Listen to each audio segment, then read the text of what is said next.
Ako ang inyong Lolo Paer at ito ang aking kwento. Pagbaba ni Vito ng sasakyan ay dumiretso kagad siya sa simbahan na nasa tapat lang niya. Ito na kasi ang nakaugalian niya bago umuwi ng bahay. Ngayong araw na ito ay huling pasok niya sa trabaho sapagkat nagpaalam siya sa amo na sa susunod na araw 1 linggo siyang hindi makakapasok.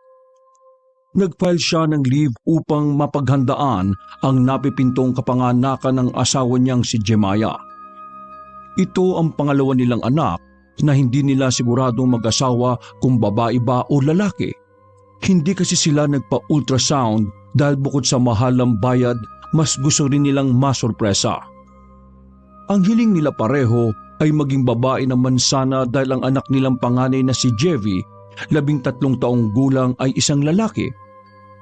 Nang nasa bukana na ng simbahan ng poblasyon, ay kaagad siyang lumapit sa ribulto kung saan nakalagay ang holy water. Isinawsaw niya ang kamay bago nag-sign of the cross. Pagkatapos noon ay tinanaw niya ang altar na nasa pinakaunahan pa. Pumwesto siya sa pinakadulong upuan pero hindi siya naupo. Nanatili lang siyang nakatayo at nagsimulang magdasal na mahina. Panginoon, salamat po sa 1 linggong pag-iingat mo sa akin sa stay-in construction site. Pati na rin po sa pamilya ko, sa mahal kong asawa na si Jemaya at sa anak naming si Jevy. Ngayon naman po, Panginoon, alam kong medyo kalabisan tong hinihiling ko. Pero ang dalangin ko nawa ay sa kapanganakan ng asawa ko ngayong linggo na ito. Maging maayos po at walang maging aberya. I-advance ko na po ang pasasalamat. Marami pa siyang ipinagpasalamat at idinulog sa Diyos sa pamamagitan ng panalangin. Bago tuluyang lumabas ng simbahan ay lumapit pa siya sa mga santo na nasa bandang altar at hinimas-himas sa mga ito. Makalipas lang ng ilang minuto ay lumabas na rin siya kaagad ng simbahan at hindi sinasadyang makasalubong ang sampalaboy na nanghihingi ng limos. Para walang gulo ay dumukot na lang siya ng barya sa bulsa at binigay dito. Pagkatapos noon ay nagtungo na sa palengke na malapit lang din naman sa simbahan ng poblasyon. Dumiretso siya kay Manang Angie na suki na siya pagdating sa pamimili. Manang Angie, maganda nga po no. Bibili ako ng tuna. Meron ka pa po ba dyan? Ay, ikaw pala yan, Vito. Primero naman basta sa Yusuke. Eto, kunin mo. 150 na lang yan. Dadagdag ako dahil ngayong linggo kapanganakan na pala ni Jem. Ay, salamat po. Napakabait niyo po talaga. Ay nako, basta suki ko. May dagdag. Pero kung hindi, walang dagdag, kundi puro bawas. Nagtawanan sila pagkatapos ng litanyang yon at habang inaayos na matandang ginang ang tuna fish ay muli itong nagbukas ng usapan. Hindi pa naman kasi ganon karami ang tao dahil 4:30 pa lamang naman ng hapon. Ay, nabalitaan mo na ba? Bigla ko lang naalala kasi buntis din ang asawa mo Ko? Ano po yan, Manang Angie? Eto na nga. Kanina lang din nakarating ang balita. Pero mag-1 linggo na raw pala ang nangyaring to. Ang nagkwento lang sa akin ng suki ko mismo kasi ang pinsan niya naman ang nagsabi sa kanya na opisyal doon sa katabing baryo na malapit dito sa poblasyon. Grabe po ang daming pinagdaanan ng kwento Ikaw naman, ganun talaga ang kalat ng balita. Pero mabalik tayo. Ang kwento roon mula sa katabing baryo, meron ngang namatay na buntis noong nakaraan. Hala, ano naman daw po ay kinamatay? Ito na nga, ang sabi-sabi ng iba ay inaswang yung mag-ina. Pero hati ang paniniwala kasi dito sa lugar natin parang wala namang aswang. Yun nga rin po ang alam ko. Pero malay din po natin na meron na ulit ngayon. Ewan ko na lang din Ang kaso nga kaya hati ang paniniwala ng tao kahit dito sa palengke nang malaman namin kanina ang balita. Ano kasi, nung kunin ang patay na bata sa katawan ng ina, normal naman ang itsura. Kumbaga, namatay lang sa loob gawa ng namatay mismo ang ina. Napa-sign of the cross na naman si Vito dahil naisip niya rin tuloy bigla ang kanya mag-ina. Nako, pasensya ka na ha. Dapat pala hindi ko na lang sinabi sa'yo ano. Naku, ayos lang po, Manang. Mas okay nga po yun para naman kung sakali mapaghandaan namin ng asawa ko lalo na sa susunod na linggo. Manganganak na si Jemaya. Teka po, ano pong tinitingnan ng mga tao na sanhi na kamatayan ng buntis? Hindi ho kaya may sakit naman yun? Hindi lang sinasabi o iniinda? Ay nako, sabi ng suki ko, nasabi naman ng pinsan niyang opisyal doon sa katabing baryo, lahat naman daw ng hospital record ng babae ay maayos. Simula lang daw ng may makasalubong yun na parang palaboy dyan sa simbahan ng poblasyon. Pero ang sabi-sabi rin ha, maraming kagalit ang babaeng yon dahil medyo may attitude nga raw. Hindi na halos inintindi ng matangkad na lalaki ang ilan pang mga sinabi ng matandang babaeng tindera, sapagkat bigla na lang sumagi sa isip niya ang palaboy na nakasalubong kanina paglabas niya ng simbahan. Ano pong meron sa palaboy sa simbahan ng poblasyon? Isa lang yun sa tinitingnan na sanhi pero mas malaki raw ang posibilidad na maaaring kinulam o binarang daw yung babaeng yon ng isa sa mga nakaalitan niya. Paano naman ho nasabing kulam o barang? Ang kwento, bigla na lang daw nang hina yung buntis. Tapos, tinubuan ng mga butlig-butlig sa katawan. Hindi naman naikwento kung may mga insektong lumalabas sa butlig-butlig. Pero ang sabi kasi, tuwing gabi lagi siyang nagwawala at sumisigaw-sigaw. Kasi kung ano-ano ang nakikita. Ako, nakakaawa naman. Ay nako, sinabi mo pa. Nanuyo rin daw yung balat hanggang yun na nga. Bago pa manganak, binawian na ng buhay. Tapos kitang-kita raw ng asawa na nung namatay na ang babae, may lumabas na 3 malalaking langaw sa loob ng katawan. Mga busog ba? Hinuli nga raw ang langaw tapos ikinulong sa garapon. Pero kinabukasan bigla na lang din daw nawala. Ramdam na ramdam ni Vito ang matinding kilabot na gumapang sa kanyang katawan habang nakikinig sa kwento ng matandang babae. Hindi niya tuloy alam kung anong iisipin pero nag-aalala rin talaga siya sapagkat nabanggit sa kwento ang palaboy na nakasalubong niya rin kanina sa labas ng simbahan ng poblasyon. Nakakakilabot? Kaya maglagay ka ng pangontra sa asawa mo ha. Manghingi ka ron sa kababata mo. Ang alam ko yung lolo nun ni Vergel Antingero Lolo ni Vergel? Oh, gulat na gulat ka naman dyan. Di mo alam? Umiling lang si Vito na tila hindi pa rin makapaniwala sa sinabi ng matandang babaeng tindera ng isda. Inang ko po, naturingan kang kababata ng tao tapos hindi mo alam ang tungkol dun sa tao? Ganong klase kang ha? Hindi na natapos ni Manang Angie sapagkat may dumating ng mamimili na sinundan pa ng 4. Dahil doon ay nagpaalam na rin si Vito rito. Dahil excited na rin siyang makita ang mag-iina kahit pa ngayon ay medyo nagkaroon siya ng pangamba dahil sa narinig na balita. Dahil malapit lang naman ang kanilang bahay sa palengke ng poblasyon kaya nilakad na lang niya pauwi. Napadaan pa ulit siya sa simbahan at iginala ang tingin sa pagbabaka sakaling makita ang palaboy na binigyan niya ng pera kanina. Pero hindi na niya to nakita pa. Pasado 5:00 na nang makauwi siya at naabutan ng nagdadalang taong si Jemaya na nakaupo sa loob ng improvised nipahat na ginawa nila ni Vergel 1 taon na ang nakakalipas. Nasa pagitan ng matatayog at matatabang puno ng mangga ang nasabing nipahat. Kaya napaka-presko roon lalo na kapag hapon. Dumagdag pa ang malawak at magandang taniman na nasa bandang kanan na kitang-kita mula roon.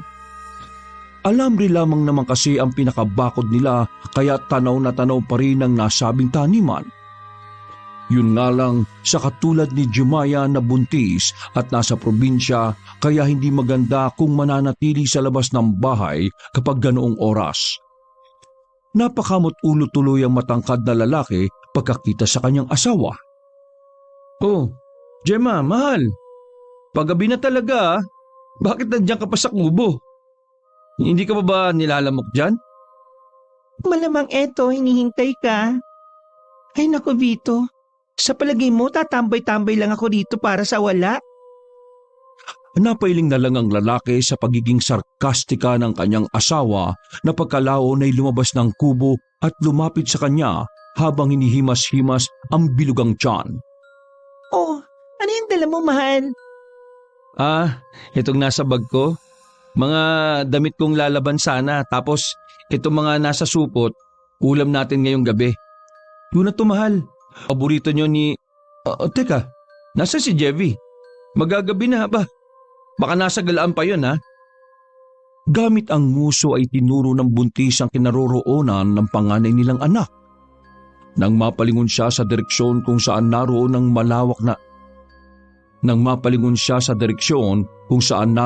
malawak na taniman na hindi sa kanila, ay nakita niya rin ang batang lalaki na ikinukulong na ang mga alaga nilang manok. Kaba, nagsisipag ang Kuya Vito ko ha?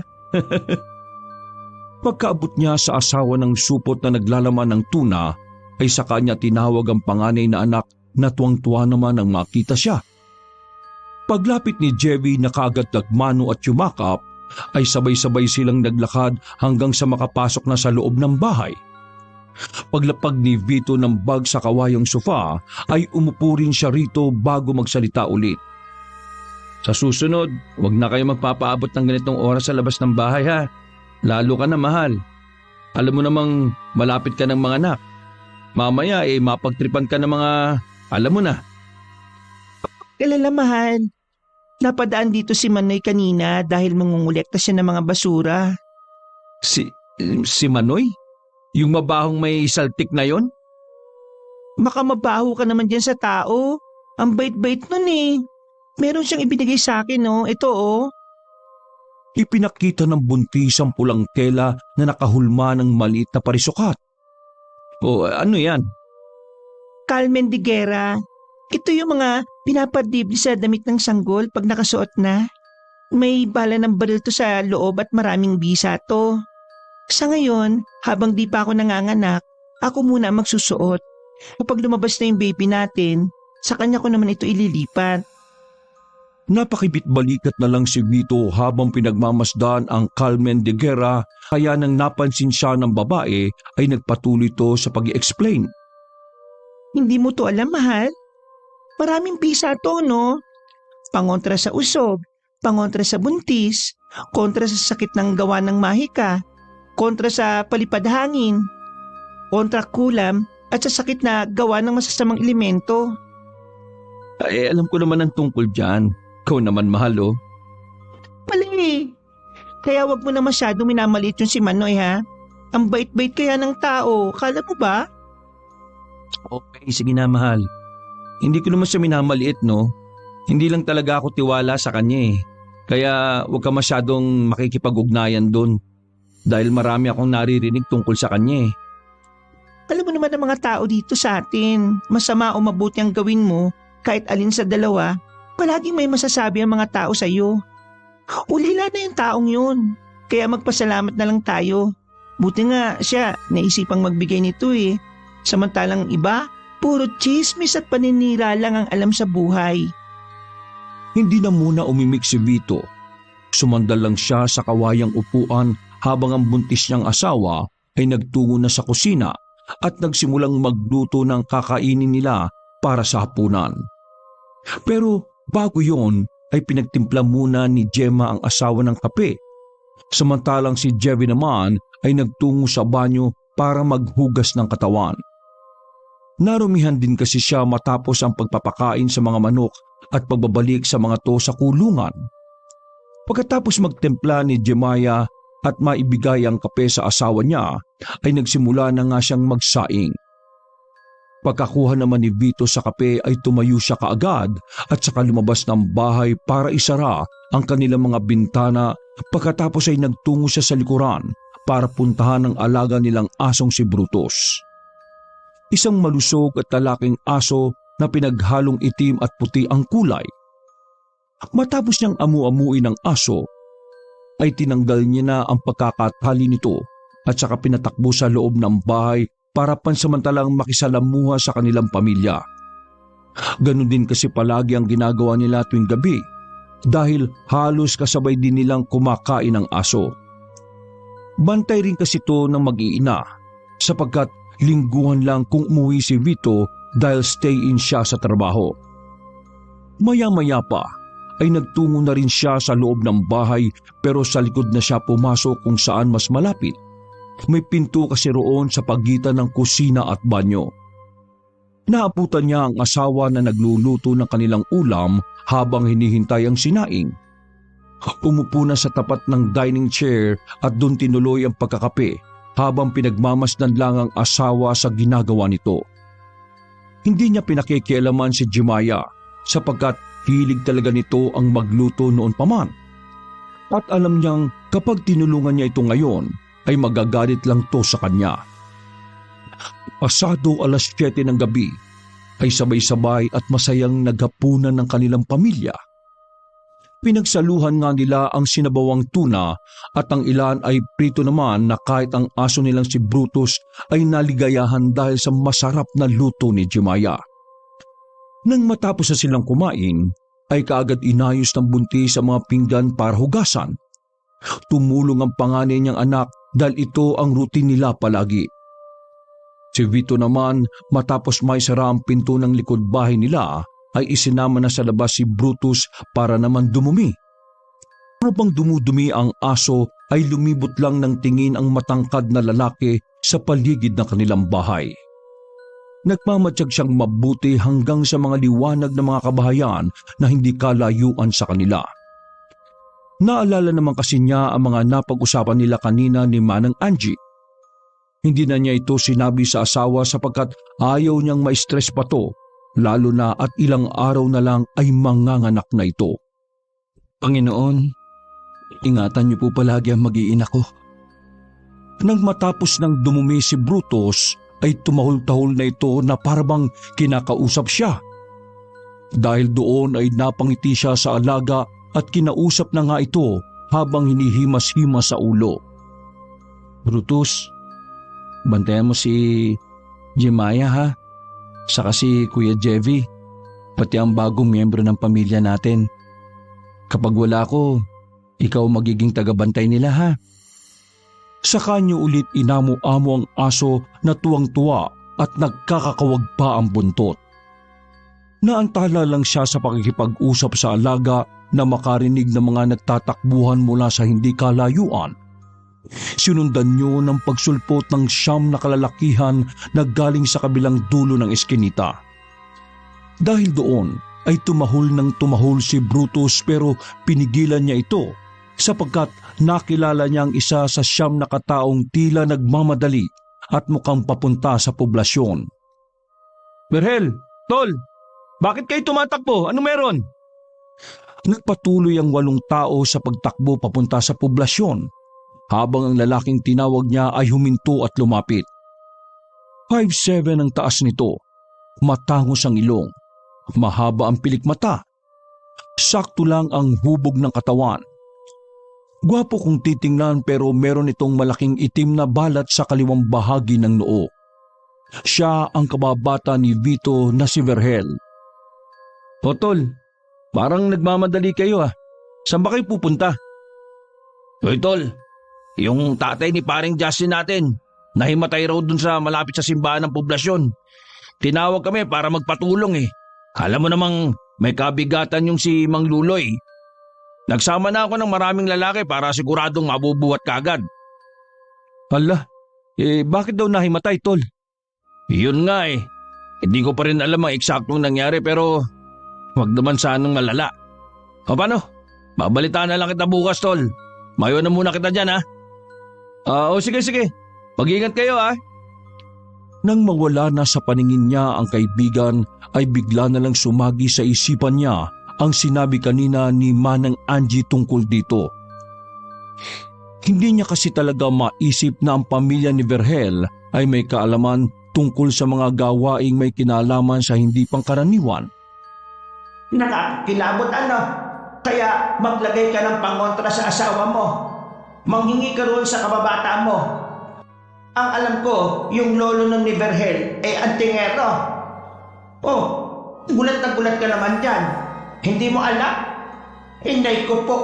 Naturingan kang kababata ng tao tapos hindi mo alam ang tungkol dun sa tao?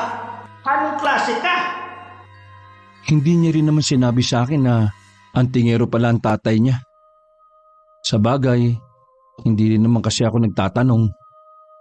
Wala pa rin sana siyang balak pumasok ng bahay kaya lamang ay tinawag na siya ni Jemaya dahil pasado 8:00 na rin ng gabi. Bago pumasok ng bahay ay iniwan na ni Vito si Brutus sa nipahat na nasa pagitan ng dalawang malalaki nilang puno nilang mangga katapat lang ng bahay. O Brutus, tsaka muna ha.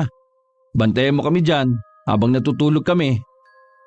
Hinalikan niya ang aso sa noo habang kumakawag-kawag ang buntot nito. Pagkatapos noon ay naglakad na siya papasok sa loob ng bahay. Pagkasarado ng pinto ay kaagad bumungad ang asawa niyang buntis dahil nadinig din pala nito ang ingay sa labas ng kanilang bahay. Nakita rin pala kasi ni Jemaya na kausap niya ang kababatang si Vergel. Parang narinig ko ang boses ni Vergel. Siya ba yung kausap mo kanina? Hindi ko masyadong namukaan eh. Mahina na kasi yung ilaw dyan sa poste. Oo. Si Vergel yun, mahal.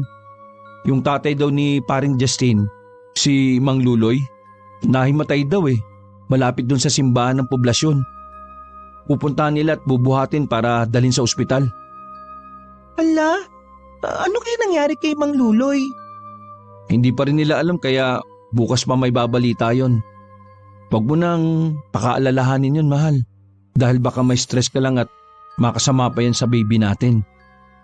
Hindi pa man natatapos ni Vito ang sinasabi ay nakarinig na sila ng alulong ng iilang aso sa hindi kalayuan. Nang saglit na sumilip sa bintana para tanawin si Brutus ay hindi naman niya ito nakitang umaalulong. Pero nakamatyagang aso sa direksyon na pinanggagalingan ng ingay. Kinandado na niya ulit ang bintana at hinawi paloob ang kurtina.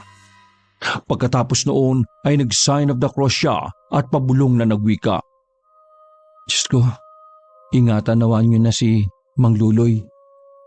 Ay nako Vito mahal, nakakatakot naman talaga. Tumatiming pa yung alulong na aso sa nangyari ngayon kay Mang Luloy. Hindi ba ganun pa naman yon? Kapag may umaalulong na aso ibig sabihin may Makinig ka. Ayos lang si Mang Luloy, mahal. Ito naman huwag kang magsalita ng ganyan. Sana nga maging maayos lang siya. Diyos ko, Panginoon. Napasign of the cross na rin ang buntis. Isama na lang natin siya sa panalangin.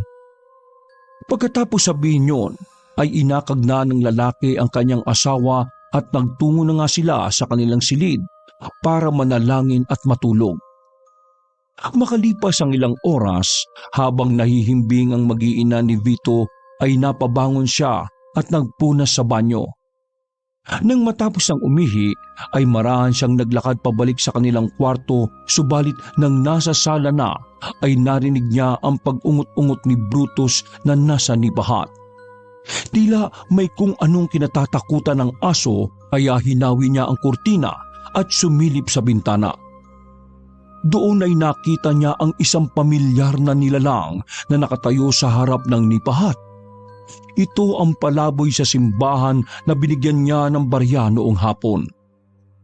Oh, anong ginagawa niya rito? Paano niya nalaman ang bahay ko? Ha?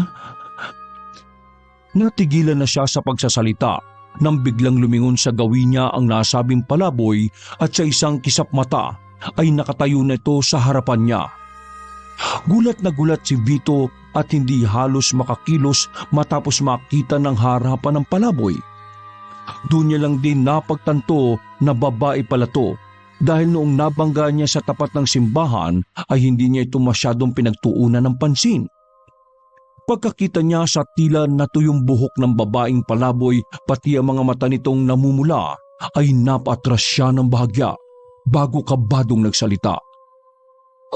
Paano kang nakapasok dito? Hindi tumugon ng kanyang kaharap. Nanatili lang tong nakatingin sa kanya ng matalim habang abot tenga ang ngiti. Sinundan niyo ng kaluskos mula sa pinto ng bahay galing sa labas na si Brutus ang may gawa. Umuungot-ungot pa rin to na tila ba nagpupumilit na buksan ang pintong nakakandado upang makapasok. Anong ginagawa mo rito? Umalis ka nga rito, pakiusap. Wala akong ginagawa masama sa'yo ha. Huwag ang asawa ko, huwag ang pamilya ko. Katulad kanina, hindi pa rin tumugon ng babaeng palaboy at nanatili lang na nakatingin sa kanya ng matalim, habang abot tenga pa rin ang ngiti. Nagpatuloy rin ang pagkalaykay ni Brutus mula sa pinto dahil gustong-gusto na nitong makapasok sa loob ng bahay upang matulungan ng kanyang amo.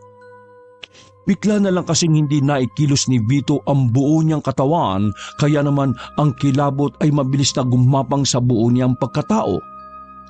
Simula sa paanan ay mabilis na gumapang ang kilabot sa buo niyang pagkatao, paakyat sa tuhod, na pumunta sa tiyan at dibdib, dahilan upang mas lalo siyang makaramdam ng pagpapanik. Bumilis ang tibok ng kanyang puso hanggang sa tila may mga maliliit na dagang nagkakarerahan na roon na animo ay nag-uunahang makalabas. Nang mamalagi sa kanyang batok ang tensyon ay napahabol hininga na si Vito. Mabuti na lang at naramdaman niya ang mainit na kamay ni Jemaya na sinundan ng magkakasunod at mahihinang pagsampal sa kanyang mukha. Mahal ko, nananaginip ka, mahal ko. Pagdilat ng mga mata ay napayakap kagad si Vito sa kanyang asawa na kita pa rin ang pag-aalala sa hitsura ng mukha. Pawis na pawis siya dahil sa pangyayari. Kaya naman kaagad kumuha ng pamuna si Jemaya at ibinigay sa kanya. Pinapangungot ka kaya? Naulong ka at asigaw. Hindi ko pa nadinig ang pag-uungot-ungot ni Brutus sa labas at pag-iingay niya. Hindi pa ako magigising eh. Salamat na lang din sa aso natin. Ganun na lang din ang pagkagulat niya dahil ang aso ay nakita niya rin sa panaginip. Kaya habang tila wala pa rin sa wisyo ay napaisip na lang si Vito kung panaginip lang ba talaga ang nangyari o parte ng katotohanan. Dahil sa nangyari ay hindi na tuloy dinalaw ng antok ang mag-asawa. Nang 4:30 na ng madaling araw, tumayo na lang ang lalaki para magpakulo ng mainit na tubig. Pagkatapos noon ay napadungaw siya sa pinto at sinilip si Brutus. Brutus, salamat ah. Pagsapit ng umaga, pagkatapos magkape ay nagpaalam muna si Vito sa asawa upang makibalita kay Vergel kung ano na ang nangyari sa tatay ni Justin na si Mang Luloy. Dahil hindi niya makita mga to sa kubong tambayan ng mga manginginom, kaya nagpasya siyang magtungo na lang muna sa palengke para na rin bumili ng maiuulam nilang mag-anak ngayong tanghalian. Pagdaan niya sa simbahan ng poblasyon ay napatingin siya sa sinasabing parke kung saan nakitang walang malay si Mang Luloy. Dahil tuloy doon ay bigla na lamang pumasok sa isip niya ang babaeng palaboy na nakasalubong niya kahapon at napanaginipan na rin. Wag naman po sana, Diyos ko po. Napa-sign of the cross na naman siya matapos makaisip ng hindi maganda. Pagkatapos noon ay nagtuloy-tuloy na nga ang lalaki papuntang Talipapa sa tindahan ni Manang Angie. Doon ay eksaktong naabutan niya na naman ng kababata na kausap ang ginang habang nagtatanggal ng hasang ng tilapia. Magandang umaga, Vito. Mabutit maaga ka rito.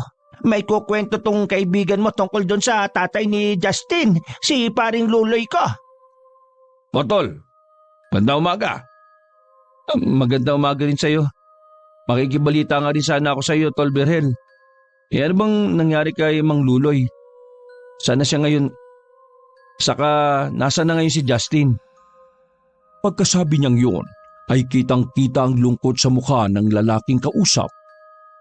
Ayos lang ba si Mang Luloy? Sad to say, tol. Nakakalungkot ang nangyari kay Mang Luloy. Si Justin, wala pa akong balita kung nasaan eh. Ano nga nangyari, tol? Huwag mo na akong bitinin. Inabot muna ni Manang Angie ang biniling isda ni Vergel at pagkatapos ay kumuha na to ng isda para naman kay Vito na nagpatuloy naman sa pag-uusisa. Alam mo bang hindi kami halos nakatulog ni Jemaya? Tapos ipinagdasal pa namin sila paring Justin tsaka si Mang Luloy. Ano ba nangyari? Kwento mo na nga dyan sa kaibigan mo, Vergel, para naman makatulog na yan. Umeki muna ng ubo ang lalaking may matangos na ilong bago magsalaysay. Nakinig naman si Manang Angie habang nagtatanggal ulit ng mga hasang na isda. Ito nga ang sabi-sabi. Bago raw mawalan ng malay tao si Mang Loloy, nakasalamuha muna niya yung palaboy doon sa malapit sa simbahan. Sabi ng mga nakakita, parang pinagtatabuyan daw ni Mang Loloy yun. Tapos, yun, mga ilang minuto lang, nag-collapse na siya. Diyos ko po, mahapaging langit. Nakakatakot na talaga ang palaboy na yon. Kaya dapat tinuhuli na yon eh.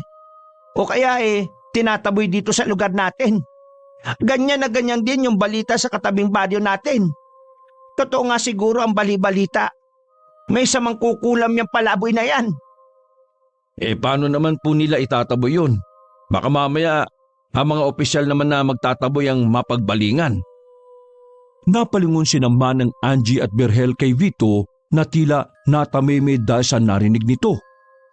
Muli na naman kasing sumilay ang matinding takot sa kanyang pagkatao matapos malaman ng sanhi ng pagkawalang malay tao ni Mang Luloy. Dahil doon ay tinapik siya ng matalik na kaibigan. Hoy tol, ayos ka lang ba? Parang namumutla mo ka mo. Ho? Ayos lang ako. Matanong ko lang, nasaan na ngayon si Mang Loloy? Nagising na ba siya?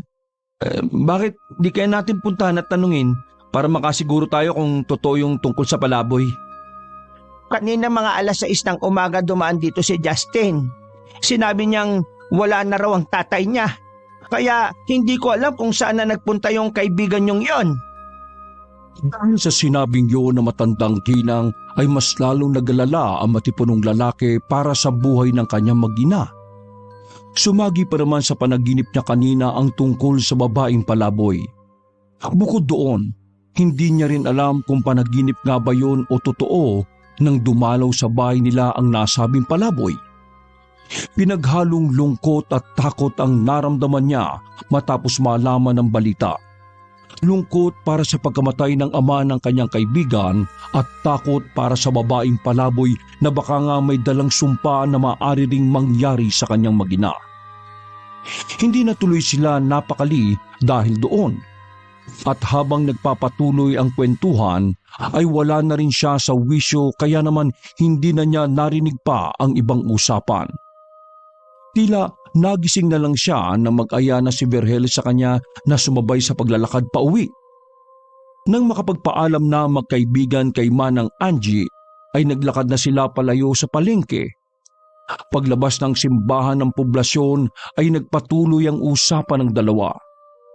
Bigla kasing naisip ni Vito ang tungkol sa pangontrak kulam o kung anumang sumpa. Tol, may tanong lang sana ako.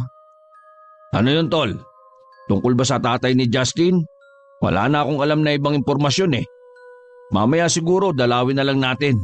Total, wala ka naman trabaho ngayon, di ba? Nakalive ka para paganda ng panganganak ni Jemaya. Oo, pero hindi naman tungkol doon ang tanong ko eh.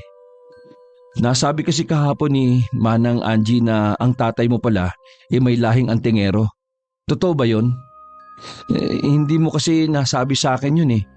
Sa tagal na magkakilala tayo. Ngayon ko lang talaga nalaman. Promise. Hindi kaagad nakaimik si Vergel. Huminto lang to saglit at pinagmasdan ng matalik na kaibigan. Tungkol ba ron? Pasensya na tol ha. Hindi ko rin naman kasi alam kung importante bang sabihin yun eh. Alam mo na. Kung po pwede sana, manghihingi ako ng kung anumang pangontra para sa anak at asawa ko. Kahit wag na ako, tol. Gusto ko lang makasiguro na maging ligtas sila, lalo na ngayong mga anak na si Jemaya. Ganun ba? Bakit naman kailangan mo ng proteksyon? Dahil ba sa mga nababalitaan mo ngayon? Oo, tol eh. Kahapon kasi, nakasalumuha ko yung sinasabing palaboy. Kaya kinakabahan ako. Tapos, napanaginipan ko pa siya kaninang madaling araw. Hindi ko nga sigurado kung panaginip lang ba talaga yun o totoong dumalo siya sa bahay. Kinakabahan ako para sa mag-iina ko. Kaya makikiusap sana ako sa iyo, tol, na bigyan mo sila ng pangontra. O di kaya naman manggabayad ako. Pero tol, wag mo naman sana banggitin sa misis ko tungkol doon ha. Tungkol doon sa palaboy. Baka kasi mas stress yun at mahirapan sa panganganak eh. Napabuntong hininga si Vergel saka nakangiting hinarap ang kaibigan bago magsalita ulit. Masalamat ka, kaibigan kita. Tara, dumaan muna tayo sa inyo para maihatid mo muna yung isda. Tapos saka tayo magpunta sa bahay para makahingi ako sa tatay ko ng mabisang pangontra. Naku, maraming salamat, tol ha. The best ka talaga. Napayakap pa siya ng maigpit sa kaibigan at pagkatapos noon ay naglakad na sila papunta sa bahay ni Vito. Matapos ang saglit na kumustahan ay umalis din kagad ang magkaibigan dahil hinatid lang talaga nila ang nabiling ulam. Nagpaalam na rin si Vito sa kanyang asawa na baka manananghalian na lang siya sa kaibigan. Hindi nila sinabi ang tungkol sa pagpapagawa ng pangontra sapagkat gusto rin ng matipunong lalaki na sorpresahin ang kanyang may bahay patungkol dito. Bukod doon ay hindi pa rin masyadong nagkukwento si Vergel dahil patungkol sa nangyari kay Mang Loloy dahil na rin sa bili ni Vito. Nang marating na nila ang bahay ni Vergel ay nagtaka nga si Vito sapagkat hindi naman niya nakita roon ang tatay ng kaibigan. Tol, nasaan pala si Tatay Pasyo? Ang tagal ko na rin kasing hindi siya nakikita eh. Ngayon ko lang naalala, parang ang sabi mo nung nakaraang taon nagkasakit siya. Nandito lang si tatay sa kwarto. Tingnan mo. Tumayo ang lalaking matangos ang ilong at hinawi ang kurtina ng silid kung saan niya sinabing naroon ng kanyang tatay. Mula sa nasabing silid ay umalingasaw ang mabahong amoy pero tiniis ito ni Vito dahil ayaw niyang ma-offend ang kaibigan. Hibit balikat siyang sumunod at sumilip sa nasabing silid kung saan niya nakita si Tatay Pasyo. Nagkulat pa siya sapagkat ibang-iba na ang anyo nito kumpara noon. Masyado nang nangungulubot ang balat na matanda. Dilat na dilat ang mata na animo ay hindi kumukurap at nangingitim din ang ilalim noon. Sobrang payat din ito na lubog ang muka at halos butot balat na lang ang katawan. Pinagmasdan niyang mabuti ang Ginoo at naisip niya talaga na hindi na to nahinga. Mabuti na lang at lumapit si Vergel at saka to kinausap. Day, nandito po si Vito. Kinukumusta ka? Dahan-dahang bumaling sa gawin ni Vito ang Ginoong nakaupo lang sa isang sulok habang animoy naglalagutukan ng mga buto at mababali dahil sa pagkilos nito. Napangiwi tuloy ang matipunong lalaki habang pinagmamasdan ng tatay ng kanyang kaibigan. Pagkatapos noon ay napaisip din siya bigla. Paano pa ako magagawa ng pangontra ni Tatay Pasyo kung ganyan ang kalagayan niya? Naantala lang ang pagmumuni-muni niya nang ayain na siya ng kaibigan papunta sa kabilang silid. Tol, hindi mo sinabi sa akin na nangihina ng tatay mo. Bakit kaya hindi natin siya dalhin sa manggagamot? Okay lang yun si tatay. Ganon talaga siya kung minsan eh. Ganyan talaga ang mga antingero. Dahil sa dami ng laban nila, lalo na sa spiritual battle kaya ganyan. Ha? Sigurado ka ba, tol? Oo, promise tol. Huwag ka mag-alala. Tinuruan naman ako ni tatay na gumawa ng mga pangontra kaya magagawan ko rin sina Jemaya at mga anak mo. Magbibihis lang ako tapos Pupunta tayo dun sa likod bahay namin. May papakita ko sa'yo. Nagkibit balikat na lang ang lalaking may matipunong pangangatawan bago sumunod sa kanyang kaibigan pagkatapos na makapagpalit ng damit. Pero ang totoo, sa likod ng kanyang isipan ay punong-puno siya ng tanong. Hindi niya naman madirektang kwestiyonin ng kaibigan dahil naiilang siya. Bigla na lang din kasing nag-iba ang galawan at asal ni Vergel pagkarating nila sa bahay nito. Parang merong kakaiba sa kaibigan niya na hindi niya rin ma-explain sa sarili. Pagdating sa likod bahay ay pumasok sila sa likod kubo na mala style bodega.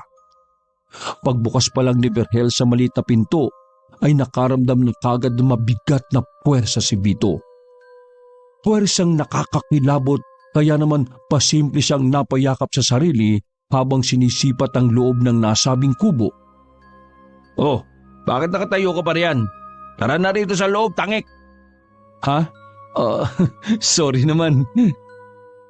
Nang nasa loob na sila ng madilim na kubo ay mas lalong tumindi ang kakaibang kilabot na nararamdaman ni Vito. Mas trumipli pa ito nang makita niya ang kung anong nasa loob ng masindihan ni Vergel, ang mga gasera at kandila. Napupuno ang kapaligiran ng mga aparatos na may kinalaman sa mga hindi pangkaraniwang gawain. Sa kanang gilid ay nakakita siya ng mga garapong iba't iba ang laki at may lamang iba't iba ring kulay ng likido. Ang ilan sa mga ito ay may ugat-ugat na kung anong halaman na nasa loob. Sa kaliwang gilid naman ay napansin niya ang mga abubot na nakasabit. Nakita na siya ng ilan sa mga ito. Sa mga napapanood niyang palabas at ilang mga taga sa baryo na may suot. Kaya naman naisip niyang ito na nga marahil ang pangontrang sinasabi.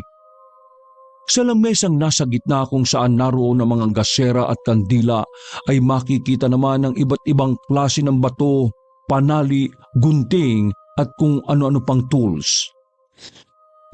Pasensya ka na tol ah. Nakakilabot naman dito. At saka ngayon ko lang nalaman na may ganito pala kayong silid. Ako rin naman noon eh. Hindi ko alam ang lugar na to. Kasi hindi naman ako pinahihintulutan ni tatay noon. Saka katulad mo, ganyan din ako nung una tol. Nung unang beses akong turuan ni tatay. Humarap kay Vito ang kanyang kaibigan at seryosong tumitig sa kanya kaya kinabahan siya. Pasensya ka na kung matagal ko itinago sa iyo tungkol sa amin ni tatay. Ang akala ko rin naman kasi talaga alam mo na dahil hindi ka naman nagtatanong nun sa akin eh. Huwag ka sana magalit o magtampo ha. Bakit naman ako magagalit na magtatampo? Maintindihan naman kita kung meron kang pinoprotektahan. Ganun rin naman siguro ako kung magkataon. Salamat tol ha. O sige, sisimulan ko na yung paggawa. Pagkatango ni Vito ay pumuwesto na nga ang kanyang kaibigan sa tapat ng mesa kung saan naroroon ang mga kagamitan. Kumuha ito ng mga gamit at saka nagsindi ng kandilang itim at inilapag yun sa gitna ng mesa. Kasama ng mga naipon niyang mga gagamitin sa pagbuo ng pangontra. Nakamasid lang ng tahimik si Vito sa ginagawa ng kanyang kaibigan. At habang pinagmamasdan si Vergel, hindi pa rin siya makapaniwala dahil may husay din pala talaga ito, lalo na nang marinig na niyang magbigkas na mga salitang ngayon lang yata niya narinig. Habang binibigkas pa ng lalaking may matangos na ilong ang mga kataga, ay nakaramdam na naman si Vito ng kakaibang kilabot.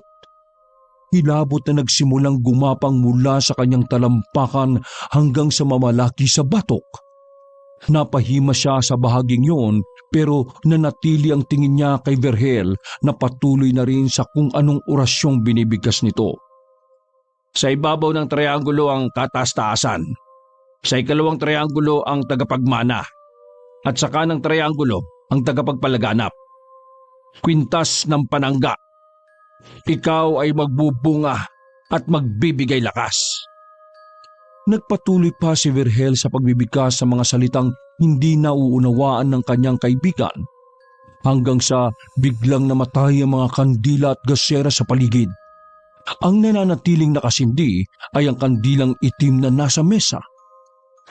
Makalipas ang ilang minuto nang matapos na sa paggawa ng nasabing pangontra, ay kaagad nilingon ni Vergel si Vito na hindi man nagpapahalata ay nakakaramdam na ng takot. Tol, eto na. May pangontra na ang mag-ina mo. Maraming salamat, Tol, ah. Hindi na halos natapos ang pagsasalita ng lalaking matipuno ang pangangatawan sapagkat mula sa loob ng bahay ay narinig nila kung paanong sumigaw si Tatay Pasyo. Napatingin ang dalawang magkaibigan doon bago muling nagwika si Vito na kita sa mukha ang pag-aalala. Tol, baka kung ano nangyari kay Tatay Pasyo? Huwag ka maglala, ayos lang siya. Ganyan talaga si tatay eh. O sige na, ihatid mo na muna yung mga pangontra na yan kay Jemaya. Ako nang bahala kay tatay. Sigurado ka? O tol, sige na. Dahil doon ay walang nagawa si Vito kundi lisanin ang bahay ng kaibigan. Habang naglalakad siya pauwi sa kanilang bahay, ay hindi maiwasang mapatitig siya sa nasabing pangontra na ginawa ni Vergel. Hindi niya rin mawari pero napakabigat ng pakiramdam niya sa nasabing kwintas na may patulis na bato bilang pendant. Sa sobrang kilabot pa nga na nararamdaman niya ay nabitiwan niya to dahil parabang nakarinig siya ng nakakatakot na bulong ng dyablo mula rito. Ano ba tong pakiramdam na to? Dapat maging masaya ka, Vito, dahil nakagawa ang kaibigan mo ng pangontra. Dali-dali niyang dinampot ang nasabing bagay at naglakad hanggang marating niya ang tapat ng simbahan ng poblasyon. Habang nakatingin siya sa matandang simbahan ay napatingin ang matipunong lalaki sa street vendor. Nakaramdam kasi siya ng biglang gutom. Oo nga pala, nakakalimutan ko. Hindi pa nga pala ako nanananghalian. Pasaway din tong si Vergel, oh. Ang sabi, doon kami sa kanila manananghalian eh. Eksaktong pagkatapos siyang bigkasin ng mga salitang yun ay naaninag niya ang babaeng palaboy na nanlilimos ng makakain sa isang street vendor. Oh, siya yung babaeng yun ah. Natigilan na siya sa pagsasalita dahil lumingon sa gawin niya ang nasabing palaboy at nang makita siya nito ay tila ba nanlaki ang mata ng babae at mabilis na tumakbo palayo. Napakunot ng noo si Vito at dali-daling sinunda ng palaboy. Ang kaso nga lang ay bigla na lang tung nawala.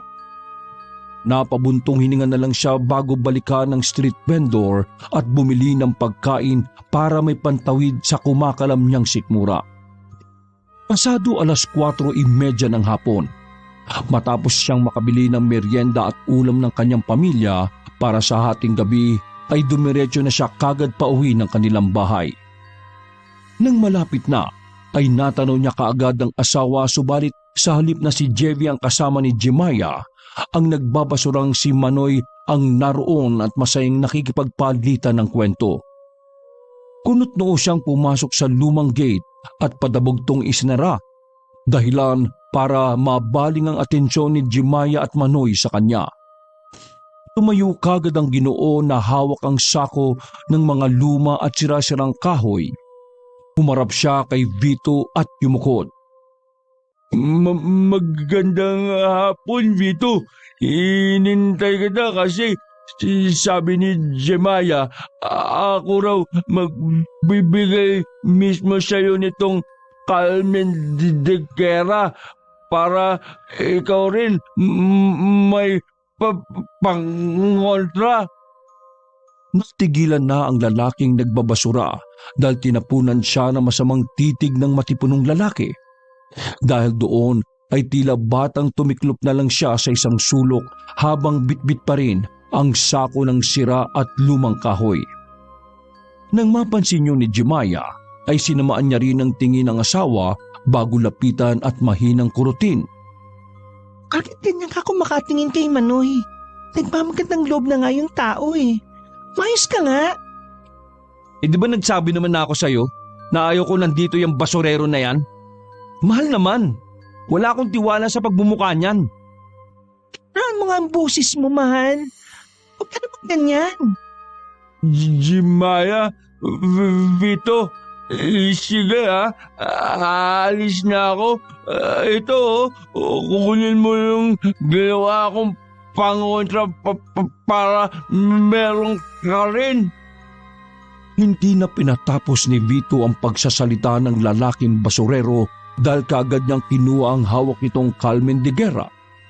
Pagkatapos, muli niya itong sinamaan ng tingin. Napatras na naman si Manoy dala ng pagkailang pero pumagitan na naman sa gitna nila ang babaeng buntis. Maraming salamat, Manoy, ah.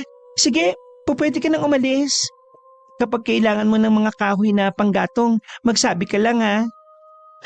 Sige, salamat ulit sa'yo ha. Ingatan nyo yan lalo na ngayong uso mga palpadangin. Nasa paligid lang ang mga taong nagtatangkang gumawa ng masasama sa atin. Sasagot pa sana si Vito pero naglakad na palayo ang lalaking basurero. Nang mawala na to sa kanilang paningin ay nauna nang maglakad papasok ng bahay ang babaeng buntis habang tinatawag ang panganay niyang anak na naglalaro lang pala sa bandang likuran ng bahay kasama ang kanilang aso. Halata sa boses ni Jemaya ang pagkainis dahil sa hindi magandang inasal ng kanyang asawa laban sa nagmamagandang loob na si Manoy. Napapailing naman si Vito na sinundan ng asawa habang hawak ang Carmen de Guerra na binigay ni Manoy kani-kanina lang. Nasa bulsa na niya naman kasi ang pangontrang ginawa ni Verher. Pagpasok niya sa loob ng bahay, naabutan niyang nagdadabog-dabog na ang babae habang naguhugas sa mga pinggan sa kusina, katulong si Jevy.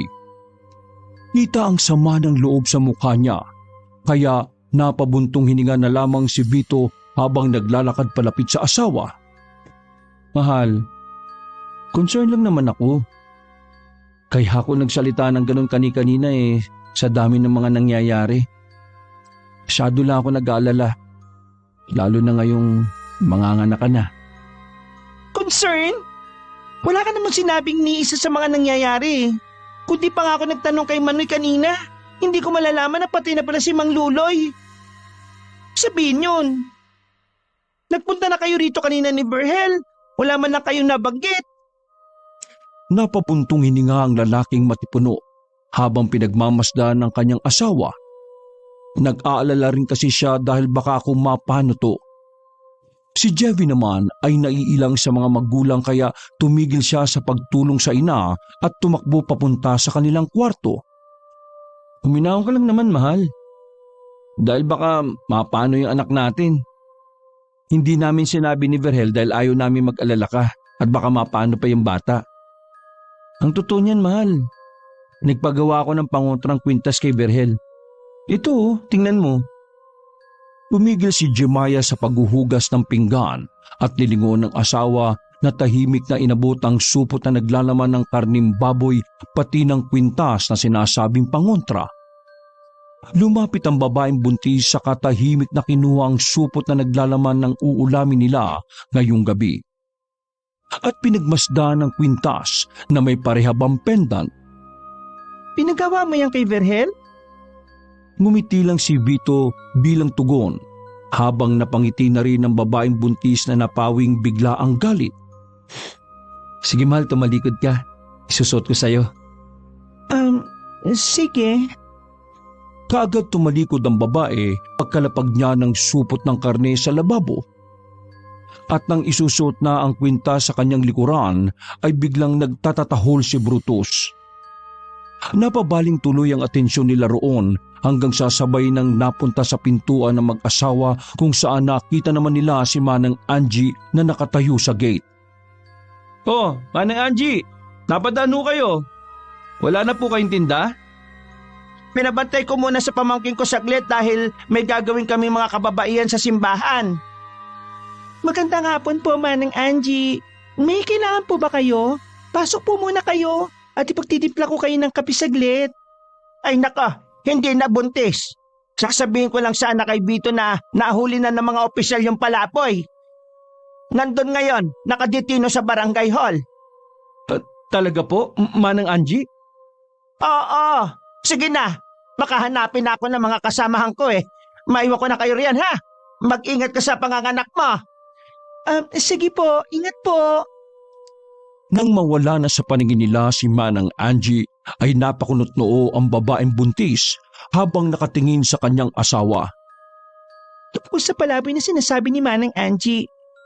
Ay nako, wala yun mahal. Ikaw nang bahala kung anong gagawin mong luto sa ulam natin ngayong gabi ha. Pupunta lang ako saglit sa barangay hall. Huwag na kayong lalabas ha. Magdidilim na. Hindi na nagawang makaalma ni Jemaya dahil nagtungo na kagad si Vito sa likod ng bahay at pinakawalan si Brutus. Nang aamuhin na niya ang noo nito ay bigla na lang itong tumakbo palayo sa kanya na tila ba merong kinatatakutan. Hindi na lang niya ito pinagtuunan ng pansin sapagkat nagmamadali na rin kasi siya. At nang makapasok na ang aso sa loob ng bahay ay nagmamadaling lumabas ng bahay si Vito. Nawala na rin tuloy sa isip niya ang pagkabit ng kwintas na pangontra sa kanyang asawa. Pagdating niya sa barangay hall ay naabutan niya roon si Justin na umiiyak. Lalapitan niya sana yon para kausapin kaya lang ay may mga ibang kasama ang kanyang kaibigan at paalis na rin ito. Sayang, di ko nalapitan si Justin. Di bale, dadalawin ko na lang siya sa lamay ni Mang Luloy. Nang makita niyang kakaunti na lamang ang tao ay pumasok siya.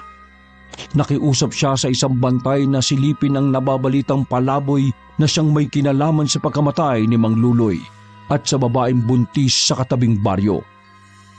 Nang makita niya to sa maliit na kulungan ay marahan siyang lumapit at pinagmasdan to mula sa sulok na tila ba sinusuri ang buo nitong pagkatao. Sinala niya kung ito nga ba ang babaeng palaboy na sinasabing nagbibigay sumpa at siya ring dumadalaw sa kanyang bahay. Totoo ba sinasabi nila tungkol sa'yo? Hindi nagsalita ang babaeng palaboy. Nagsumiksik lang ito sa isang sulok nang makita siya at napalingon sa kanya. Nagtataka man ay hindi na iyon pinagtuunan ng pansin ni Vito. Nagpatuloy siya sa pagtatanong sapagkat gusto niyang malaman ang buong katotohanan. Gusto niyang makakuha ng sagot para kahit papaano ay mabawasan ang bagabag sa kanyang puso. Ikaw ba talaga ang dahilan ng pagkamatay ni Mang Luloy? Pati nung babaeng buntis sa katabing baryo? Umuungot-ungot lang ang babae habang umiiwas ng tingin sa kanya na parabang takot na takot. Napansin na niya yun kaninang hapon nang makita niya to sa tapat ng simbahan ng poblasyon. Sumagot ka. Uy, babae, kinakausap kita. Naalala mo pa ba ako? Binigyan kita ng pera nun. Tinulungan kita. Bakit ba nagawang gambalain pa kami sa bahay, ha? Anong pakay mo sa akin o sa asawa ko? Pagkatapos kitang bigyan ng limos, ganito lang igaganti mo sa akin, ha? Sumagot ka. Nakikita mo ba to? Inilabas niya ang kwintas sa pangontra at pinakita sa babaeng palaboy. Nakita mo ba tong pangontra laban sa'yo, ha? Hindi ka na makakalapit sa amin ng asawa ko. Naudlot siya sa pagsasalita sapagkat nang mapalingon sa kanya ang babaeng palaboy ay mas lalo lantong nagimbal sa takot na parang nakakita ng halimaw. Umiyak-iyak ang babae at mahinang nakiusap sa kanya na umalis na. Kitang-kita matinding takot sa mukha nun kaya naman nagtaka na rin si Vito. Kung ganun, natatakot ka rito sa hawak kong pangontra. Ibig sabihin epektibo tong ginawa ni Berhel para sa asawa at anak ko. Natigilan na naman siya sa pagsasalita matapos magbigkas ulit ng babae na halata pa rin sa tono ng boses ang takot. Sinabi pa ng babaeng palaboy na inutusan lang siya ng kung sino para limusan si Vito pati na rin ang iba pang biktima na namatay at wala siyang kinalaman sa pagkamatay ng mga ito. Anong sinabi mo? Sino nag-utos sa'yo na manglimos ka sa akin o kay Mang Luloy at sa nauna mo pang biktima? Ano? Sumagot ka! Dahil doon ay mas lalong nahintakutan ng kawawang palaboy. Lumakas ang pag-iyak nito at nagmamakaawa na umalis na siya dahil takot na siya. Sinabi niya na lang na hindi niya kilala kung sino ang nag-utos pero ang natatandaan niya ay may malaking itim na balat to sa noo. Ikaw pa ngayon ang natatakot dahil meron na akong pangontra laban sa'yo, ha? Sinasabi ko na sa'yo to habang maaga pa. Kung anong plano mong pagbibigay ng sumpa sa mag-ina ko, hindi ka magtatagumpay. Humiyaw ng humiyaw ang babae kaya napilitan na lang si Vito na lumabas at iwanan na ito. At habang lumalabas si Vito, ay nagtataka siyang napaisip sa sarili. Sino naman tangang mag-uutos sa kanya? Napakamot na lang siya sa ulo nang maalala ang nag-iisang kilala niyang tao na may malaking itim na balat sa noo. Imposible namang siya. Ang dami na talagang manluloko sa panahon ngayon, no? Kaakaurat na. Pagkasabing yun, ay nagpatuloy na siya sa paglalakad hanggang mapadaan na sa eskinita kung saan ay aandap-andap ang ilaw sa poste. Pasado 6:00 na ng gabi at madilim na ang paligid. May mga poste mang may mga ilaw sa kanilang lugar, kaya lang ay hindi rin naman lahat ay gumagana katulad na lang ng nadaanan niya sa eskinita pauwi sa kanilang tahanan. Noong hindi pa lumalaganap ang balita tungkol sa babaeng palaboy na naghahasik ng sumpa nito sa mga taong mahihinga ng limos, ay hindi naman nakakaramdam ng takot si Vito kahit pa ginagabi siya sa daan. Pero ngayon, pakiwari niya ay merong kung anong mabigat na presensya ang nakamasid sa kanya. Kaya habang tinatahak ang eskinita, ay palingon-lingon siya sa kung saan-saan. Ay nako! Bisit naman, oh. Kinuha niya sa bulsa ang pangontrang ginawa ni Vergel at saka to pinalupot sa kanyang kamay habang nagpapatuloy sa paglalakad. Nang malapit na siya sa poste ay biglang namatay ang ilaw doon at nagtagal yun ng ilang segundo. Nang bumalik ang ilaw ay laking gulat ni Vito sapagkat nandoon na si Manoy na nangangalkal ng mga basura sa gilid mismo ng poste. Kutya! Kaya hindi maganda kutob ko sa taong to eh. Parang aswang na ewan eh. Halak ka, baka mamaya siya yung nag-utos dun sa babaeng palaboy ah. Habang naglalakad palapit sa poste kung saan naroon si Manoy ay biglang sumilay ang kaba kay Vito. Dahil tuloy doon ay hindi na niya namalayang nakatingin na sa kanya ang lalaking nambabasura. Oh, Vito, mukhang kinagabi ka yata ngayon ah. Saan ka magagaling? Hindi na halos na ituloy ng Ginoo ang pagsasalita sapagkat bigla siyang napatingin sa likuran ng lalaking malaki ang katawan. Pagkatapos noon ay bigla siyang sumeryoso ng pagmumuka na ikinakunot naman ng noo ni Vito. Bakit kanya ka kumakatingin, ha? Tasya ng binigay kong pangontra sa'yo. Ha? Pangontra? Biglang naalala ni Vito ang Carmen de Guerra na naiwan niya pala sa lamesa sa kusina. Nasa bahay. Naiwan ko. Tsaka, meron naman akong mas mabisang pangontra. Itong gawa mismo ni Vergel, ng kaibigan ko. Mas sigurado ako rito, kaysa sa mga bigay-bigay mong walang kasiguraduhan. Nanlaki ang mga mata ng lalaking nambabasura pagkakita sa kwintas na parehabang nakapalupot sa kamay ni Vito. Pagkatapos noon ay muli na naman siyang napalingon sa likuran noon na siyang naging dahilan ng kanyang pagkatakot. Naku, Vito, alisin mo yan. Ikapapahamak yan ng pamilya mo kapag hindi mo yan tinapon. Dahil sa sinabing yon ni Manoy ay nanggalaiting bigla ang lalaking may malaking pangangatawan, kaya nakuyom nito ang mga kamay sa inis. Mas lalo yung nadagdagan ng biglang higitin ng mambabasura ang kwintas. Mabuti na lang ay naiiwas niya ito. Gago ka ba? Bakit mo iniigit sa kamay ko? Gusto mo bang masirang pangontra, ha? Hindi ang pangontra. May sumpayan ng pangkukulam. Mapapapahamak ang pamilya mo dyan. Akin na yan. Itapon mo yan. Bago ka pa lukupan ng sumpa. Nagpumilit si Manoy na agawin ang nasabing kwintas, Subalit dahil sa mas malakas at mas matipuno ang kanyang inaagawan ay wala siyang nagawa. Hindi na rin nakapagtimpi pa si Vito. Nasapak niyang bigla si Manoy na humandusay sa basurahan na pinagkakalkalan niya ng basura kanina lang. Natauhan din naman si Vito pagkakita niyang dumugo ang gilid ng labi ng kanyang sinapa. Pero pinangunahan pa rin siya ng pagkainis dito kaya hindi siya natinag. Kasalanan mo yan. Sinasabi ko na sa iyo, Manoy, ha. Wala akong tiwala sa iyo. Simula sa oras na to, ha, huwag ka nang lalapit sa asawa ko. At huwag ka na rin pupunta sa bahay. Kapag nakita pa ulit kita, hindi lang yan ang matitikman mong basurero ka. Nagmamadaling naglakad palayo si Vito pero narinig pa niya ang mga huling sinabi ni Manoy bago siya makalpas ng iskinitang yon. Hindi mo siya totoong kaibigan. Dahil kung totoo siya sa'yo, hindi niya ipapahamak ang buo mong pamilya. Gago! Magbasura ka na lang! Huwag kang makialam sa buhay ng may buhay! Dala ng pagkainis ay patakbo siyang umuwi ng bahay at hingal na naabutan ng kanyang asawa na nakatambay sa pintuan kasama si Brutus. Mahal, bakit parang hingal na hingal ka?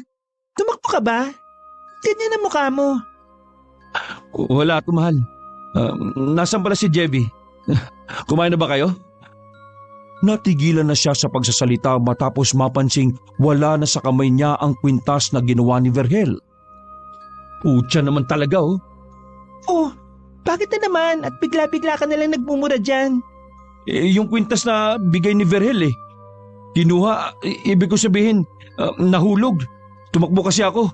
Iniwasan ko si Manoy, Tila nagduda ang babaeng buntis sa kanyang asawa pero hindi na niya to inusisa muna.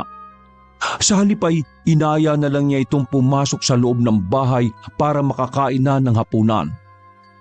Pinigil na ni Jemaya ang asawa na hanapin ngayong gabi ang nasabing kwintas kundi ipagpabukas na lang.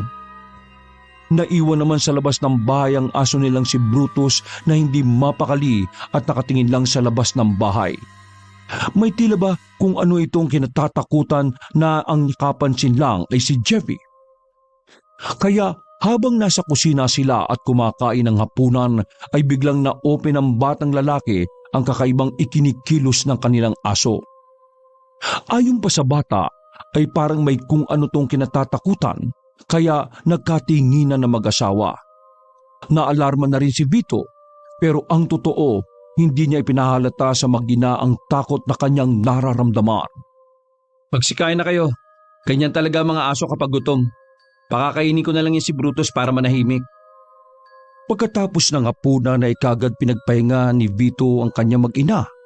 Siya na rin ang naghugas ng plato at nagpakain sa aso. At habang inahatid niya si Brutus sa kubo ay kita sa mukha nito ang pagkabalisa. Tama nga ang anak niya na parang merong kinatatakutan ng kanyang aso. Dito ka lang Brutus babantayan mo ulit kami. Lalo na mag-ina ko. Para kapag labas ni baby, may bago ka ng kalaro, ha? Pumungot-ungot lang ang aso at pasimpleng nagwagwag ng buntot nito. Pero halata pa rin ang takot na nararamdaman. Dahil doon ay naisip na lang niyang patulugin ang aso sa kanilang sala kahit ngayong gabi lang. Natuwa naman si Jevy nang makita ang alaga nilang tila nakampante na. Mabilis na sumapit ang oras. Eksakto 12:00 ng hating gabi ay pasimpleng bumangon ng kama si Vito sapagkat hindi talaga siya madalaw-dalaw ng antok. Nagtungo siya sa kusina at nagtimpla saglit ng kape.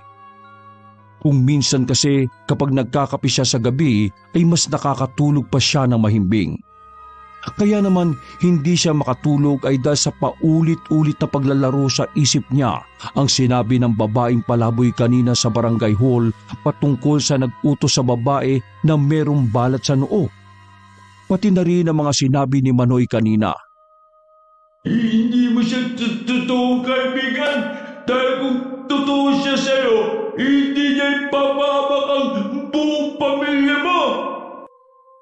Lang yan naman talaga Ano bang pinagsasabi ng mga yun? Bakit naman gagawa ng masama si Vergel sa pamilya ko? Baka yung palaboy na yon at si Manoy ang magkasabwat. Hindi pa man siya tapos sa mahinang pagsasalita, ay napansinan niyang biglang umangat ang tenga ni Brutus na pagkalaon ay biglang bumangon sa pagkakahiga mula sa kawayang sofa. Pinagmasdan niya lang ang aso habang umiinom ng kape, hanggang sa biglang nagngalit na to na tila ba merong naririnig o nakikita mula sa labas ng bahay. Dahil doon ay tumayo ang matipunong lalaki at nilapitan ng aso para pakalmahin, dahil baka magising din ang asawa at anak niyang natutulog. Brutus, ano ba yun ha? Hinimasimas niya ang ulo ng aso pero nanatili lang tong nagngangalit habang ang tingin ay nasa pintong nakasara. Nang mapalingon doon si Vito ay napansin niya sa pinakababa na merong anino ng kung ano mula sa labas ng bahay. Dahil doon ay kabado niyang nilapag ang kape sa lemisita at saka naupo sa tabi ng aso habang nakamatsyag sa kung sino mang nilalang ang nasa labas ng kanilang bahay. Nagpatuloy ang aso sa panggagalaiti hanggang sa maisipan niyang magtungo sa kusina at kinuha ang butcher's knife nilang niluluma na ng panahon. Nang gumalaw ang anino sa labas ng bahay ay doon niya nakumpirma na tao ang naroon sapagkat hugis ng paa at ulo ang kanyang naaninag. Pagkalaon ay biglang kumahol ng ilang ulit si Brutus kaya napilitan na ring magsalita ni Vito. Demonyo ka, sino ka? Ang lakas ng loob mong tumungtong sa bahay ko ah! Lumakas din ang pagtahol ni Brutus hanggang sa lumapit na to sa pinto at galit na pinagtatatahol lang tao sa labas ng bahay. Kapag ako lumabas dito, siguradong hindi ka sasantuin ng pantaga ko. Demonyo ka! Huwag ang pamilya ko! Dahil sa sinaping yon, ay marahang napatras ang nilalang na nasa labas ng bahay hanggang sa merong kumalansing mula sa harap ng bahay. Hindi na rin nakapagpigil pa si Vito. Kahit natatakot, subalit para sa kapakanan ng pamilya, ay binuksan niya ang pinto mula sa likod bahay at inikutan ng kung sino mang taong nakatayo sa pintuang nasa harapan. Sumunod din naman ang aso at nang makarating na sila, ay ganun na lang ang pagkagulat niya nang makita si Virgel na nakangiti sa kanya. Ha? Virgel? Tol, anong ginagawa mo rito? Nautlot na siya sa pagsasalita pagkakita sa parehebang pendant na nasa sahig. Iiwan ko na lang to rito. Nakakalimutan mo kasi tol eh. Pagkasabing yun ay unti-unti nang nagsumiksik sa isipan ni Vito ang mga sinabi ng babaeng palaboy kanina pati na rin si Manoy. Kung ganun, totoo yung sinabi ng babaeng palaboy. Ikaw yung nag-utos sa kanya at nagbibigay ng sumpa. Pero bakit tol? Yung babaeng buntis sa katabing baryo na walang kasalanan dinamay mo? Bakit si Mang Loloy? Ba't pati ang pamilya ko? Sa tingin mo, basta ko na lang gagawin yon ng walang kasalanan ng isang tao? Lahat kayo may kasalanan sa akin. Tumahol ang aso pero nang titigan lang yun ni Virgel ay biglang tila naging maamong tupa at nagtago sa likod ng kanyang amo. Pagkatapos noon ay seryoso at mabagsik niyang hinarap ang kaibigan. Huwag ka na magmaang-maangan pa, Vito. Matagal ko nang gustong gawin sa'yo to eh. Ang pahirapan ka. Hindi ka pwedeng maging masaya. Ha? Ano sinasabi mo? Ano pong nangyayari sa'yo at nagkakaganyan ka? Awawala rin ang lahat sa'yo. Dahil sa mga narinig na yon, ay biglang nangibabaw ang pagmamahal ni Vito para sa kanyang pamilya. Ang takot na nararamdaman niya ay isinantabi niya bigla. Kung ano man ang galit mo sa akin, huwag mong idamay ang pamilya ko. Hindi ako papayag. Magkakamatayan muna tayo. Sinubukan niyang ambahan ng kaibigan ng hawak niyang butcher's knife pero nakaiwas to. At pagkalaon ay biglang tumakbo palabas ng kanilang bakuran. Tandaan mo sinabi ko sa iyo, Vito. Hindi ka magiging masaya. Hindi niyo may sisilang ang pangalawa niyong anak. Ayop ka, tol. Ano bang ginawa ko masama sa iyo para ganituin mo ang pamilya ko? Simula pa noon, naging mabuting kaibigan ako sa iyo. Dapat, nung si Jebby pa lang ang nasa tiyan niya, ginawa ko na to eh. Hindi na dapat ako nagpadala sa pagiging mabuting kaibigan mo sa akin. Nagkaganito ako dahil inagaw mo ang babaeng gusto ko. Alam mong gustong gusto ko si Jemaya, di ba? Patayin ko ang anak mo ngayong gabi na to. Hindi na natapos pa ni Vergel ang pagsasalita dahil biglang dumating si Manoy. Sinabuyan siya ng kung anong hawak nito. Napukol na rin kita, masamang mangkukulam. Hindi kita papayagan sa gagawin mo. Galit na pinagmasdan ni Vergel ang lalaking basurero habang si Vito naman ay hindi makapaniwala. Nagising na rin noon si Jemaya na nagbukas ng pinto. At nang makita niya ang tatlo ay ganun na lang ang gulat nito. Anong nangyayari rito? Bakit may hawak kang ganyan, mahal? Bago pa matapos ng babaeng buntis ang sinasabi ay kumaripas na ng takbo si Vergel palayo sa kanila. Hahabulin pa sana ni Vito ang kaibigan pero pinigilan na siya ni Manoy.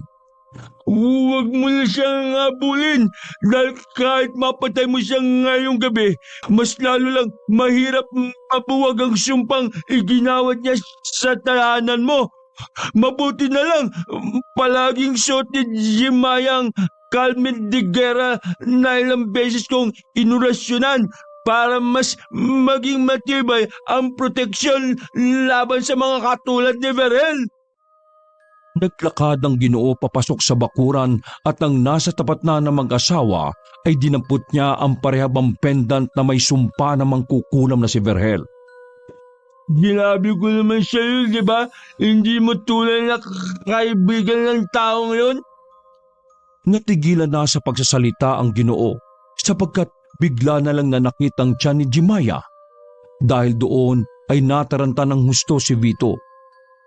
Natakot din kasi siya matapos maisip ang sinabi kanina ni Vergel tungkol sa pagsilang ng bata at nang makita naman yun ng lalaking mambabasura ay pinakalma niya ang matipunong lalaki.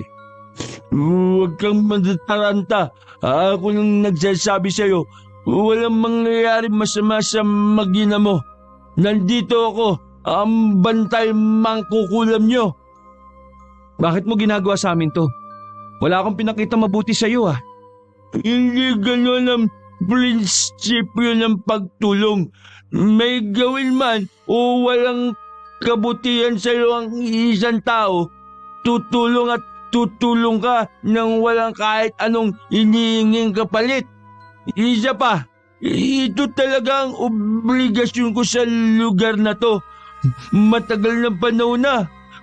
Sige na, huwag na tayong mag-aksaya ng oras. Manganganak ng asawa mo.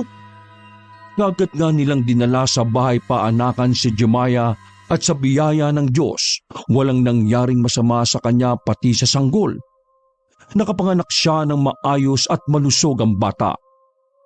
Sa paglipas ng mga araw ay kumalat nga ang balita sa kanilang lugar patungkol sa kagagawa ni Vergel. Kaya siniyasat ng mga opisyal ang kanyang bahay. Wala na roon si Vergel, subalit naiwan ang tatay na si Tatay Pasio. Na nakaratay sa upuan habang naluluha. Ang huli nitong sinabi sa mga tao ay patawarin ng kanyang anak dahil naligaw na to ng landas at ginamit sa kasamaan ang pangkukulam. Pagkatapos noon ay binawian na rin ito ng buhay. Makalipas pa ang mga araw, linggo at buwan. Hindi na rin nakita ni Vito si Manoy. Gusto niya pa naman sanang bumawi sa mga kasalanan niya rito. Gayunpaman ay lagi na nilang suot ang Carmen de Guerra. At sa tuwing nagsisimba ay pinabibindisyonan nila ito para mas maging epektibo laban sa kasamaan. Wakas!